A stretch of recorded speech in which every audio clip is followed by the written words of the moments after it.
Back to any talks. అందరికీ ఎంతో ఇష్టమైన టమోటా చట్నీ చేస్తున్నాను. చపాతీకైనా, రైస్‌కైనా సూపర్‌గా ఉంటుంది ఈ కాంబినేషన్ అండ్ టేస్ట్.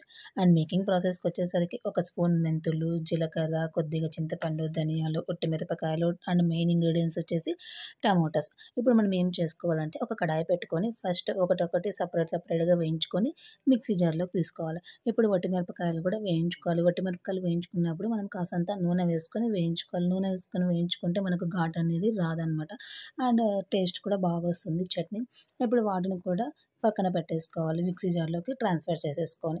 ఇప్పుడు మనం ఇంకొక విషయం ఏమంటే అదే కడాయిలోకి కాసంత నూనె వేసుకొని టమోటాలు మెత్తగా అయ్యేంత వరకు మగ్గించుకోవాలి. ఇవంతా లో ఫ్లేమ్‌లోనే జరగాలి ప్రాసెస్. లో ఫ్లేమ్‌లోనే చేసుకున్నామనుకోండి ప్రాసెస్ అనేది టేస్ట్ మనకు బాగా వస్తుంది.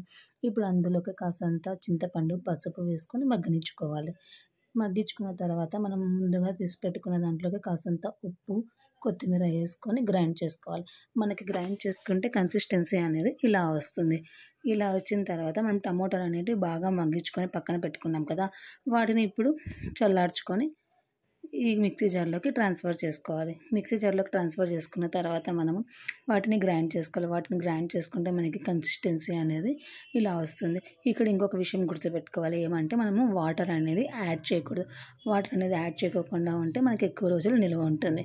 ఇప్పుడు మనం కడాయి పెట్టుకొని ఆయిల్ ఏసుకొని ఆవాలు, జీలకర్ర, ఉద్దిబ్యాళ్ళు, శనగబ్యాళ్ళు, వట్టి మిరపకాయలు వేసుకొని తిరువాత పెట్టుకోవాలి. తిరువాత పెట్టుకున్న దాంట్లోకే మనము ముందుగా ఆడిచ్చి పెట్టుకున్న చట్నీని వేసుకొని కలుపుకోవాలి. ఇప్పుడు మనము లో ఫ్లేమ్‌లోనే ఉడికించుకోవాలనమాట. లో ఫ్లేమ్‌లోనే బాగా ఉడికించుకుంటే మనకి చట్నీ అనేది టేస్ట్ బాగొస్తుంది. మనకి ప్రాసెస్ అంతా ఇది లో ఫ్లేమ్‌లోనే జరగాలి. కాసంత సేపు క్యాప్ పెట్టేసి ఉడికిచ్చేసుకోవాలనమాట. అండ్ మనకి యమ్మీ టమోటా చట్నీ అనేది రెడీ అయిపోతుంది. అండ్ చూస్తుంటేనే యమ్మీ టమోటా చట్నీ తినాలనిపిస్తుంది. అండ్ ఇప్పటి వరకు సపోర్ట్ అండ్ సబ్స్క్రైబ్ చేసిన వాళ్ళకి thank you so much guys. And ఇప్పుడు మేమైతే 500 సబ్స్క్రైబర్స్‌కి దగ్గరలో ఉన్నాం guys. Please want all your support and subscription to any talks. మీ అభిమానం మా మీద ఇలానే ఉండాలి అని కోరుకుంటున్నాను. Like my videos and subscribe my YouTube channel నా టాక్స్.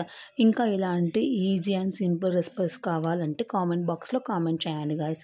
ఈ టమోటా చట్నీ కూడా ట్రై చేయండి. ట్రై చేసిన వాళ్ళు కామెంట్ బాక్స్‌లో కామెంట్ చేయండి టేస్ట్ ఎలా వచ్చింది అని.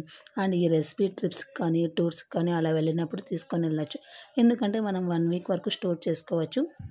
అండ్ ఈ రెసిపీ దోసకైనా, చపాతీకైనా, రైస్‌కైనా కూడా టేస్ట్ అనేది చాలా బాగొస్తుంది. మేమైతే ఎప్పుడు చేసుకుంటూనే ఉంటాము రెగ్యులర్‌గా ఈ టమోటా చట్నీని. అండ్ మీరు కూడా చేసుకొని టేస్ట్ అనేది ఎలా వచ్చిందో కామెంట్ బాక్స్‌లో కామెంట్ చేయండి guys. Thank you for watching.